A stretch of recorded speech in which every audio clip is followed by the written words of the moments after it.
सबको जय माता जी की, जय महाकाल, हरे कृष्णा। दोस्तों, नवरात्रे पास आ रहे हैं तो मैंने सोचा क्यों ना आप सबके साथ आज मैं कुछ ऐसी जानकारियां साझा करूं जो आप सबको नवरात्रों की साधनाओं में काम आएंगे। नवरात्रों में अलग अलग योनियों की साधना होती है, लेकिन जितनी भी योनियां होती हैं, जितनी भी शक्तियां होती हैं, उनका जो मेन प्रादुर्भाव है वो दुर्गा से ही होता है। तो दुर्गा जो है उन सारी शक्तियों का मूल है। तो इसीलिए पहले आप सबको ये जानना चाहिए कि दुर्गा क्या है ना? दुर्गा का प्रादुर्भाव क्या है, दुर्गा असल में है क्या? क्योंकि जब तक आप किसी शक्ति को जानते नहीं हो तब तक आप उस शक्ति की साधना नहीं कर सकते। फिर चाहे वो कृपा प्राप्त करने की बात हो, चाहे उस शक्ति को सिद्ध करने की बात हो, चाहे वो अर्ध सिद्धि हो, चाहे प्रत्यक्षीकरण हो, चाहे अर्ध प्रत्यक्षीकरण हो, जब तक आप उस शक्ति को जानते नहीं हो तब तक आप उस शक्ति को सिद्ध नहीं कर सकते, ना ही आप उसकी साधना कर सकते हो। तो आज मैं आप सबसे बात करूंगा दुर्गा के बारे में और दुर्गा की साधना के रहस्य के बारे में। तो दुर्गा जो नाम है ये निकला है दुर्ग शब्द से। दुर्ग मतलब किला। किला क्या होता है? जो शहर के आसपास बड़ी बड़ी दीवारें खड़ी की जाती हैं। बड़ी बड़ी दीवारें क्यों खड़ी की जाती हैं? ताकि अंदर के लोगों को बाहर के हमले से बचाया जा सके, इसलिए दीवार खड़ी की जाती है शहर के आसपास, उसे हम किला कहते हैं। उसी तरह जब एक साधक दुर्गा की साधना करता है तो इसका मतलब वो बाहर के हमलों से अंदर की शक्ति को बचाना चाहता है, इसलिए वो दुर्गा की साधना करता है। दुर्गा की साधना जहाँ पर आती है वहाँ पर सबसे पहला सवाल आता है शक्ति का। इसका मतलब दुर्गा की साधना सबसे पहले शक्ति के लिए की जाती है। जहाँ पर शक्ति होगी वहाँ पर सुरक्षा होगी, और जहाँ पर सुरक्षा होगी वहाँ पर असुरक्षा भी होगी। तो इसीलिए दुर्गा जो कॉन्सेप्ट है, इसे समझने के लिए हमें सुरक्षा, असुरक्षा, शक्ति, इन सब चीज़ों को समझना पड़ेगा। तो दोस्तों, इस दुनिया में दो तरह की शक्तियाँ होती हैं। एक वो जो हमारे अंदर से आती है, दूसरी वो जो बाहर से हमें मिलती है। तो जो अंदर से आती है उसे हम शक्ति कहते हैं, और जो बाहर से हमें मिलती है उसे हम दुर्गा कहते हैं। अब जैसे अगर आपके पास पैसे हैं तो पैसा जो है वो दुर्गा का रूप है। अगर आपके पास अच्छी सेहत है तो वो सेहत दुर्गा का रूप है। अगर आपका समाज में अच्छा नाम है तो वो नाम जो है वो भी दुर्गा का रूप है। अगर समाज में आपकी इज्जत है तो वो भी दुर्गा का रूप है। अगर आपके पास महंगे कपड़े हैं तो वो भी दुर्गा का रूप है। अगर आपके पास महंगी कार है तो वो भी दुर्गा का रूप है। तो दुर्गा वो है जो समाज में हमारा सम्मान बढ़ाती है। ठीक है, तो ये शक्ति वो है जो हमें समाज से मिलती है। और दूसरी शक्ति अंदर की तरफ वो होती है। अब जैसे साधक जो होता है उसे पैसे की लालच नहीं होती, उसके पास कोई प्रॉपर्टी नहीं होती, लेकिन इसके बावजूद वो अंदर से संतुष्ट रहता है, अंदर से वो बिल्कुल शांत रहता है। चाहे वो कई सिद्धियों का मालिक हो लेकिन फिर भी वो शांत रहता है। तो ये होती है अंदरूनी शक्ति। तो अगर समाज में कोई आपकी बेइज्जती कर दे, या आपकी जो महंगी कार है वो आपसे छिन जाए, या आपके महंगे कपड़े आपसे छिन जाएं, तो इसका मतलब आपके जीवन का जो समाज के अंदर जो दुर्गा तत्व है वो घट गया।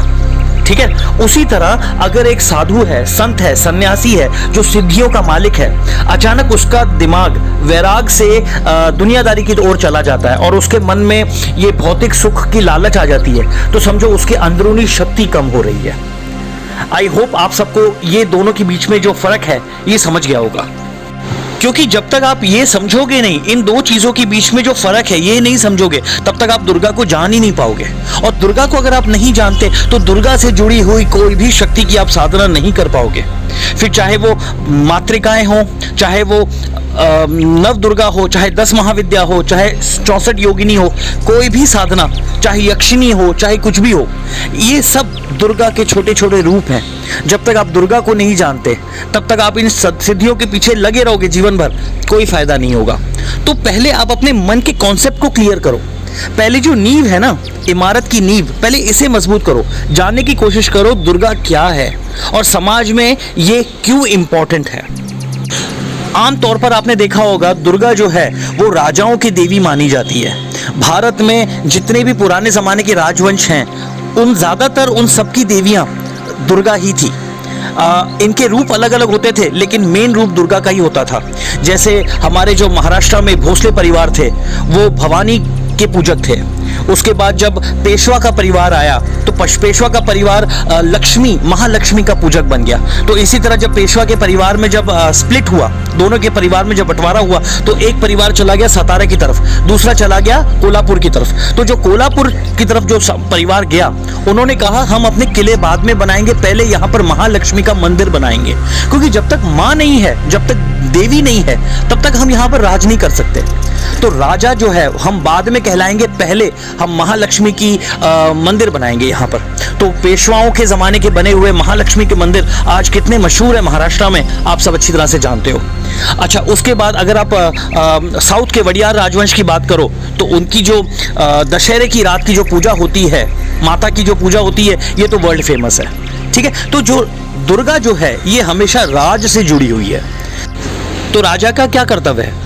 राजा का कर्तव्य है समाज के लोगों की रक्षा करना और समाज की संस्कृति की रक्षा करना। अब जहां पर रक्षा करना है तो रक्षा होती है शक्ति से। अगर शक्ति हो तो ही रक्षा होती है। एक कमजोर इंसान कभी किसी की रक्षा नहीं कर सकता। तो आप ये कह सकते हो कि ये देवी राजाओं की देवी है, या आप ये भी कह सकते हो कि राजा इसकी पूजा करते हैं। आप ये भी कह सकते हो कि जो इसकी पूजा करता है वो राजा बन जाता है। ये तीनों चीजें आपस में जुड़ी हुई हैं। अब जैसे अगर कोई दुर्गा सप्तशती पढ़ता है तो दुर्गा सप्तशती में भी एक श्लोक है जिसका हिंदी में मतलब ये है कि हे देवी, जो तुम्हारी शरण में आ जाते हैं वो दुनिया को शरण देने लायक हो जाते हैं। ठीक है ना? तो इसका यही मतलब है, हे देवी, जो तुम्हारे दर के भिखारी हो जाते हैं वो दुनिया के अन्नदाता हो जाते हैं। तो जितने भी राजा हैं उनसे ये दुर्गा जुड़ी हुई है। जो आम इंसान भी अपने जीवन में दुर्गा को लाने की कोशिश करता है वो खुद समाज के आम लोगों में से ऊपर उठ चुका होता है। वो अपने जीवन में कहीं ना कहीं प्रभुत्व को पा चुका होता है। जीवन में, समाज में बोलो चाहे अपने परिवार में बोलो, जो सबसे पहली उसे सिद्धि मिलती है वो ये सिद्धि मिलती है कि सबसे पहले अपने परिवार में या अपने खानदान में या अपने समाज में वो लीडरशिप, मतलब एक आम आदमी से ऊपर उठ चुका होता है। ये एक स्पेशल खासियत है दुर्गा के साधकों की। उनके बर्ताव में शक्ति छलकती है। वो कितना भी विनम्र होकर बात कर लें, लेकिन उनकी आवाज में आपको क्रांति फील होगी। उनकी आंखों में कहीं ना कहीं आपको एक लीडरशिप नजर आएगी। वो कितना भी प्यार से बात करें, लेकिन उनकी शब्द सुन के लोगों के अंदर क्रांति आ जाए, ऐसे उनके शब्द होते हैं। ये कुछ ऐसी निशानियां होती है जिससे पता लगता है कि हम किसी दुर्गा के साधक से बात कर रहे हैं। इन बातों को समझना जरूरी है। दुर्गा सप्तशती में एक श्लोक और है जिसका हिंदी में ट्रांसलेशन मीनिंग ये है कि माँ के ऊपर राक्षसों ने बाणों से, तीरों से वर्षा की थी और उस वर्षा के बाणों को माँ ने खेल खेल में ही काट डाला था। और ये करते वक्त माँ के चेहरे पर रंच मात्र भी थकान का निशान नहीं था। थकान या उदासी या गुस्से का निशान नहीं था। देखो, इन सब चीजों से माँ के तत्व के बारे में पता लगता है, दुर्गा के तत्व के बारे में पता लगता है। दुर्गा सप्तशती को ऐसे ही एक महान ग्रंथ नहीं माना जाता। दुर्गा सप्तशती के एक एक श्लोक में माँ का पूरा रहस्य छुपा हुआ है। जरूरत है तो उसे समझने की। तो यहाँ पर यह मतलब है कि जो दुर्गा है इसे प्रकृति स्वरूपा के नाम से भी पूजा जाता है। जो हवा है, जमीन है, मिट्टी है, आसमान है, बिजली है, बादल है, पानी है, जो भी है, इसे भी हम दुर्गा के नाम से पूछते हैं। ठीक है ना? तो ये हमें इनडायरेक्टली बता रहा है कि कुदरत आपको मनुष्य को ये कह रही है कि तुम कितनी भी कोशिशें कर लो, तुम मेरे से ऊपर नहीं जा सकते। मैं जैसी थी वैसी हूं और आगे भी वैसी ही रहूंगी। तुम आज यहां, कल यहां थे, आज यहां हो, कल पता नहीं तुम्हारा भविष्य क्या हो। ठीक है ना? लेकिन मेरा कोई कुछ बिगाड़ नहीं सकता। शायद इसीलिए माँ दुर्गा के जो अलग अलग रूप हैं, उन रूप में भी इसी चीज को दर्शाया गया है। जैसे अगर आप माँ काली का रूप देखो तो उसमें भगवान शिव की छाती पर उन्होंने पैर रखा हुआ है। तो भगवान शिव जो है ये मानव मस्तिष्क का प्रतिनिधित्व करते हैं और उनके छाती पर पैर रखा हुआ है। मतलब इससे हमें यह संदेश मिलता है कि जो मानव मस्तिष्क है, जब दुर्गा मानव से खुश होती है तो माँ बनके या पत्नी बनके, अन्नपूर्णा बनके उसके साथ रहती है, उसकी सेवा करती है। और जब मानव मस्तिष्क दुर्गा से ऊपर उठने की कोशिश करता है तो वो मानव की छाती पर खड़ा होना भी जानती है।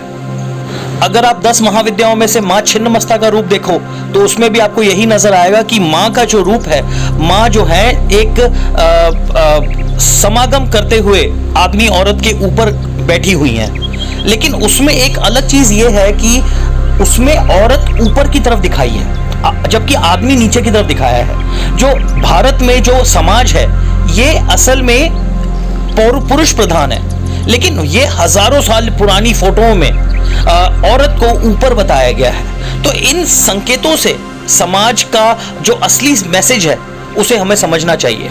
इसका मतलब ये हुआ कि जो ये बताया गया है कि जो कुदरत है ये हमेशा ऊपर थी, ऊपर है और ऊपर ही रहेगी।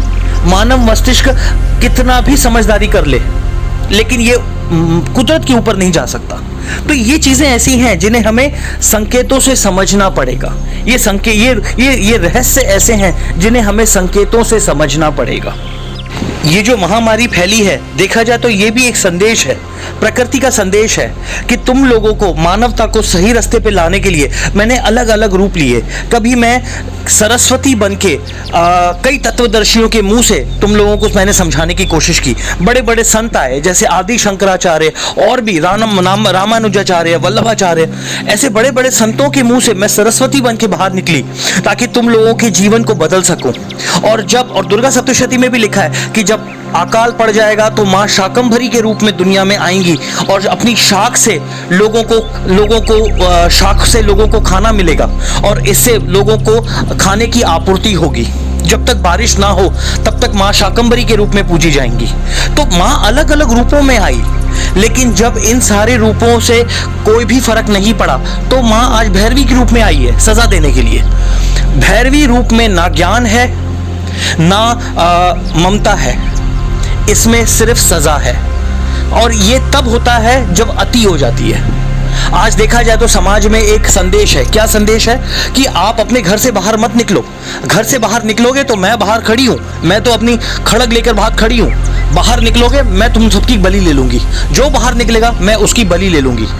तो ये देखा जाए तो संदेश है। आज के ज़माने में इस महामारी के सामने बड़ी बड़ी पुलिस, बड़ी बड़ी सरकार घुटने टेक चुकी है। अगर आप में से किसी ने देवी महात्म्य पढ़ा होगा तो आपको पता लगेगा महामारी भी दुर्गा का एक नाम है। जिस तरह महालक्ष्मी, महाकाली, महासरस्वती, महामेघा, उसी तरह महामारी भी दुर्गा का एक नाम है। तो इन बातों को हमें समझना चाहिए। मुझे काफी लोग फोन करके पूछते हैं, सचिन भैया महामारी को खत्म कैसे किया जाए? सचिन भैया कोई ऐसा हवन करे जिससे महामारी खत्म होगी। महामारी दुर्गा है, आप दुर्गा को नहीं खत्म कर सकते। महामारी आज आपको पता लगा है, ये महामारी कहीं ना कहीं पृथ्वी पर किसी ना किसी रूप में, छोटे से रूप में या समुद्र की किसी गहराई में थी, है और रहेगी। आप इसे खत्म नहीं कर सकते। फर्क सिर्फ इतना है, ये इसका प्रचंड रूप आज आपको देखने को मिल रहा है, लेकिन आप कभी इसे खत्म कर ही नहीं सकते। और ये कभी खत्म हुई नहीं थी, ये थी, है और आगे भी रहेगी।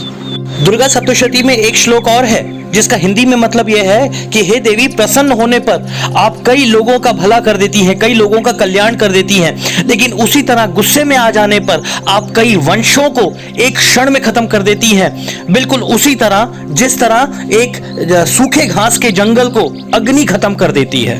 और ये बात अभी देखने में आई है, जिस तरह आपने रक्त बीज के सारे वंश को एक क्षण में खत्म कर दिया। तो दुर्गा सप्तशती में भी इस चीज का उल्लेख है। तो इसका असर जो है ये आज इंसान पर पड़ा है और आगे जाके जब दवाइयां आ जाएंगी तो इसका असर कम हो जाएगा, लेकिन ये खत्म नहीं हो सकती। ये खत्म कभी हुई ही नहीं थी। ये धरती के किसी कोने में या आकाश के किसी कोने में चुपचाप बैठी हुई थी, समझे? तो इन बातों से हमें तत्व का ज्ञान होता है।